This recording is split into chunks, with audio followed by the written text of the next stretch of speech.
नमस्कार, स्वागत है आपका उत्तराखंड खबरनामा न्यूज़ में। सनातन धर्म और भारतीय संस्कृति को संपूर्ण विश्व में प्रसारित कर जन जन तक पहुंचाने के लिए युवा भारत साधु समाज का अंतर्राष्ट्रीय स्तर पर विस्तार किया गया।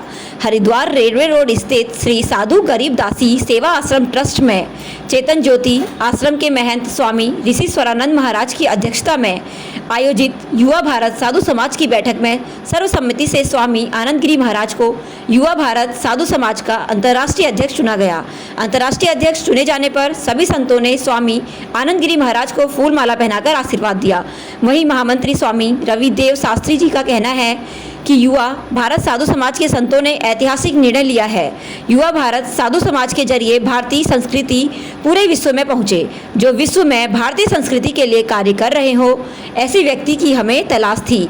आज वो हमारी तलाश पूरी हो गई है। युवा भारत साधु समाज की बैठक में सर्वसम्मति से स्वामी आनंद गिरी महाराज को युवा भारत साधु समाज का अंतर्राष्ट्रीय अध्यक्ष चुना गया है, जो विश्व में भारतीय संस्कृति को पहुँचाने का कार्य करेंगे। आज युवा भारत साधु समाज के सभी संतों ने एक ऐतिहासिक निर्णय लिया कि हमारे युवा भारत साधु समाज के माध्यम से सनातन संस्कृति पूरे विश्व में पहुँचे। उसके लिए कोई एक माध्यम की आवश्यकता थी जो विदेशों में बखूबी वहाँ काम करते हों और सनातन संस्कृति के लिए पहले से ही जो योग में काम कर रहे हों, ऐसे व्यक्ति की तलाश थी। वो तलाश आज हमारी पूरी हुई। श्रद्धेय स्वामी आनंद गिरी जी जो हमारे परम मित्र हैं, तो हम सब ने उनसे निवेदन किया कि आप विदेश को देखें, विदेश में हमारी संस्कृति का आप पहचान कराएं, सनातन संस्कृति के बारे में कार्य करें।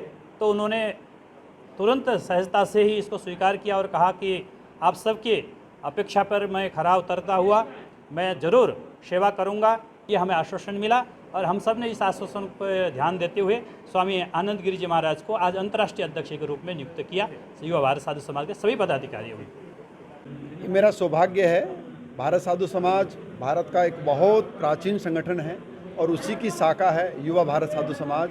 और युवा भारत साधु समाज में सभी युवा वर्ग के जितने बड़े आश्रम और बड़े अखाड़े और बड़े संत हैं, उन सभी के जो उत्तराधिकारी हैं या वर्तमान महंत, वो सब इसके सदस्य हैं।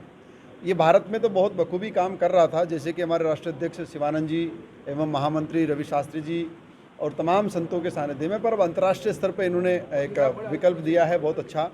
चूँकि मेरा कार्यकाल, मेरा कार्यक्षेत्र विश्व भर में है और उस दृष्टिकोण को देखते हुए भारत में और भारत के बाहर सनातन संस्कृति के प्रचार के साथ साथ में सनातन संस्कृति के जो वाहक संत हैं या ऐसे मंदिर, ऐसे मठ या ऐसे धार्मिक संस्थान हैं जो वीरान हैं या फिर किसी झंझावात में फंसे हैं, उन्हें निकालने का कार्य, गौ सेवा का कार्य और साथ ही साथ सनातन संस्कृति पे हो रहे कुठाराघातों को तोड़ने का, उस कुचक्र को तोड़ने का कार्य अब करने का प्रयास किया जाएगा। मैं बहुत सौभाग्यशाली हूँ कि मैं पहला अंतर्राष्ट्रीय अध्यक्ष इस संस्थान का बना और अंतर्राष्ट्रीय स्तर पर काम करने का मुझे सौभाग्य मिलेगा। और गंगा को पाने के लिए दुनिया आना चाहती है, जिस योग से पूरी दुनिया अपने आप को स्वस्थ करना चाहती है, उसी संस्कृति को जब छोटा दिखाया जाता है, नीचा दिखाया जाता है तो दुख होता है। और उसी संस्कृति की खूबियाँ, उसकी बारीकियाँ और उसके मध्य की जो वास्तविक अच्छाइयाँ हैं, वो पूरी दुनिया में पहुँचाने का काम करने का प्रयास करूँगा। हरिद्वार से उत्तराखंड खबरनामा न्यूज़ की रिपोर्ट।